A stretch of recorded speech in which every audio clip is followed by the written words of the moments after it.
Ferdinand Pranckh. Okay. I started out on the technical side with a very high technical background, and always knew I wanted to get into management sooner or later. I was with a Fortune company, went very high on the technical ladder, was asked to stay technical, which I didn't want, so I left the company, joined a VC. I had my first GM role in plastics machinery. VC, venture capital? Venture capital, yes. My first role as a GM. What kind of P&L? I had about 20 million. Oh, Had about 40 people working for me, direct and indirectly. And in less than 2 years, the Fortune company that I came from came back to me, brought me back. And now I was being a GM in the Fortune company. How big was the P&L there? I started out with first a plant P&L of about 50-60 million. Nice. Had a very nice turnaround there. And then I was in a typical succession planning. Next P&L was 60 million, was a big turnaround, worked very well. Next P&L was 120, very technically challenging business. Very tough competition, because I was the only viable competitor against 3M, and they have sharp elbows if they need to have it. Made GM of the year in the Fortune company, and then next job was to integrate 5 divisions into a $660 million business. After that integration, or during that integration, our ways parted. I joined an ex-customer of mine, very small company, just 20 million, 100 people. But the reason I joined was that there were already discussions about merging 2 companies, creating a national platform, doing some bolt-ons, and being unique. They have a totally unique position, and the idea was do that for a few years and then sell it. And we went through all the due diligence. I made the whole integration plan. Everything was set, but in the end, the owners just couldn't let go. That happens a lot. The emotional attachment and all that. And then I joined another company, ran a division in Germany for a US company in plastics extrusion and printing, $150 million business. And there was some restructuring. I'm under non-compete now. And what's interesting, where Blackmore comes in, I was in touch with Gerald over the years, back and forth. Because of course I was always thinking of having more my own business versus making money for shareholders. I made a lot of money for every shareholders, that's for sure. And a few months ago, I came up with a very interesting carve-out. And I sent an email to Gerald on a Friday afternoon. Over that weekend, there came several emails from Gerald, there came emails from Jelena. My investment thesis that was, I thought, decent, we then worked on very quickly and made it into a real great professional document. And I think within 10 days we're backing from private equity on a sizable deal, I'd say 80 million plus. Right, that's right. And Jelena approached the Fortune company. They listened to her, they asked curious questions, and turned us down as a first round. But as these things go, we will be keeping in touch with them, we will keep talking to them. And at that time I also really started to realize how powerful it is to work with Blackmore, because they really understand what's going on. They understand the business, they understand how to put things together, and that's when I decided to become a gold member. Which of course, I had to swallow the price tag. It's quite some money for it, and it's a commitment to it. So imagine I'm an executive. Well, I am, and why do I want to spend even $2,000 to become a bronze member, right? Versus $10,000 for a Blackmore gold member. What are all the things that they bring together? So if I just want a board membership job, or maybe I want a C-level job, what is it that they bring that you can't get anywhere else, and why is it worth paying? Yeah. See, I mean, I've been an executive in a Fortune company. You've been what? An executive in Fortune companies. Yes. I've been, running large businesses, several hundred million in P&Ls. GM of the year, I thought I'm a cool guy. I can land a job in private equity easily. Right, that's what most people think, right? That's exactly it, yeah. It did not happen. Because you're just... How did you try? What were your methodologies?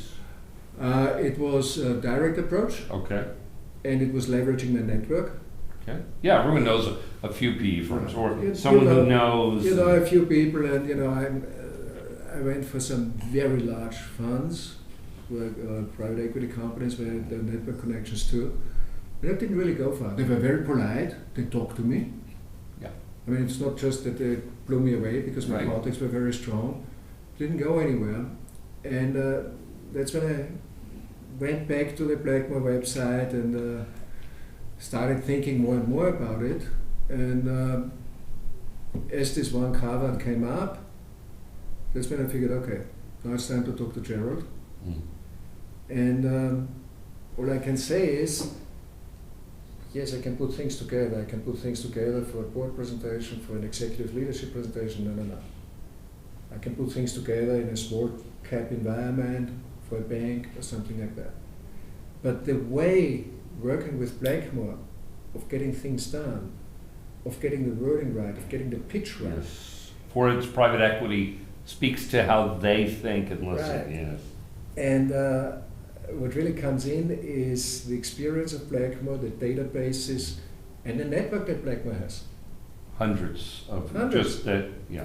I mean, as I said earlier on that one Thousands. deal that we worked on the carve-out, I mean, within 10 days, having a full paper to go to a PE that says, okay, we are supporting it, we are going to give you 80 million or whatever to do that, it's just quite amazing. It really, I must say, it exceeded my expectations. And that's also why I decided to become a gold member, to really get involved in the Blackmore organization and look at different opportunities, whether it's being in a deal myself or whether it's... They might hire you.